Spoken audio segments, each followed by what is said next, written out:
स्वतः सुनील तटकरे सध्या आपल्यासोबत फोन लाईनवरनं जोडले गेलेले आहेत। तटकरेजी, आपण पाहतोय की गेल्या अनेक दिवसांपासूनचा हा तिढा होता खरं तर, आणि आता रायगडच्या पालकमंत्री पदासाठी भरत गोगावले यांच्या नावाची घोषणा झालेली आहे। तुमची काय पहिली प्रतिक्रिया? 2 महिन्यापूर्वीच आम्ही हा तिढा संपवलेला होता। बरं, भरत गोगावले यांची पालकमंत्री म्हणून नियुक्ती आम्ही सर्वांनी सहमतीने त्या ठिकाणी केली।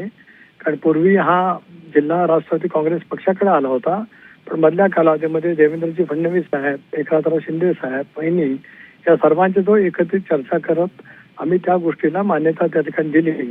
त्याच्याबद्दल त्यांच्या नियुक्ती झाली, त्यांचं मी मनापासून अभिनंदन करतो। हो, आणि रायगडच्या विकासामध्ये सर्वांनी मिळून एकत्रितपणाने काम करावं अशी माझी त्यांना आग्रहाची सूचना राहील। हो, पण तटकरेजी, गेल्या तुम्हाला देखील कल्पना आहे की राष्ट्रवादी काँग्रेसचे जे कार्यकर्ते आहेत, पदाधिकारी आहेत, त्यांची देखील एक इच्छा होती की राष्ट्रवादी काँग्रेसलाच पालकमंत्री पद मिळावं। त्यामुळे हा तिढा नेमका कसा सुटला आणि आता राष्ट्रवादीची काय भूमिका आहे? मी ज्या अर्थी मी स्वतः त्यांचं अभिनंदन करतो, हं, त्या अर्थी राष्ट्रवादीची वेगळी भूमिका असण्याचं काही कारण उद्भवत नाही। हं, मी त्या जिल्ह्याचं गेले अनेक वर्ष कुटुंब प्रमुख म्हणून काम करतो, पक्षाचा प्रमुख म्हणून काम करतो।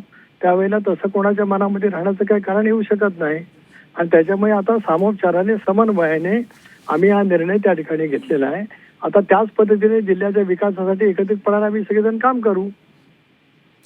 या पुढच्या काळामध्ये आता भरत गोगावले यांच्याकडनं काय अपेक्षा असणार आहेत? काय तुम्ही त्यांना शुभेच्छा देणार आहात? ते सांगितलं, शुभेच्छा देत असताना आम्ही सर्वजण एकत्रितपणाने बसून रायगड जिल्ह्याच्या विकासासाठी पूर्णपणाने काम करू। देशात आमचे पंतप्रधान नरेंद्र मोदी साहेब आईंबाईंच्या नेतृत्वाखाली इंडियामध्ये आम्ही काम करतो। राज्यामध्ये मुख्यमंत्री देवेंद्रजी फडणवीस, उपमुख्यमंत्री एकनाथराव शिंदे, उपमुख्यमंत्री सुनेत्रा पवार यांच्या नेतृत्वाखाली काम करतो। जिल्ह्यात आम्ही एकत्रित आहोत, तर एकत्रितपणाने जिल्ह्याच्या विकासाच्या कामाला आम्ही सार्वत्रिकपणाने गती देऊ। हो, पण तुम्ही मोठेपणाने अभिनंदन करतो। हो, तुम्ही अभिनंदन करताय, मात्र कार्यकर्त्यांना, राष्ट्रवादी काँग्रेसच्या कार्यकर्त्यांना तुम्ही काय सांगू इच्छिता? कारण राष्ट्रवादी काँग्रेस अभिनंदन करतो, हा माझ्या कार्यकर्त्यांना माझा संदेश आहे। आणि माझे सर्व कार्यकर्ते माझ्यावरती विश्वास ठेवून असल्यामुळे त्यांना वेगळा संदेश देण्याची आवश्यकता नाही। माझा हा संदेश सर्वांच्यासाठी अतिशय पुरेसा आहे, तो बोलका आहे, स्वागतार्ह आहे, एकमताने काम करण्याच्या दृष्टिकोनातून पुढे जाणारा आहे।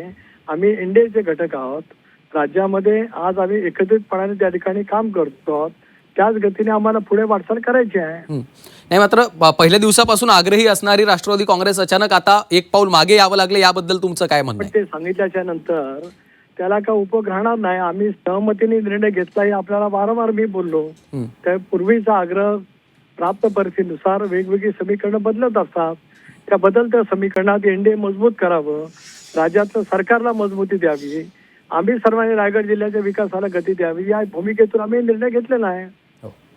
ठीक आहे, सुनील तटकरेजी, खूप खूप धन्यवाद। तुम्ही सविस्तर प्रतिक्रिया दिली आणि झी 24 तासशी चर्चा केली त्यासाठी।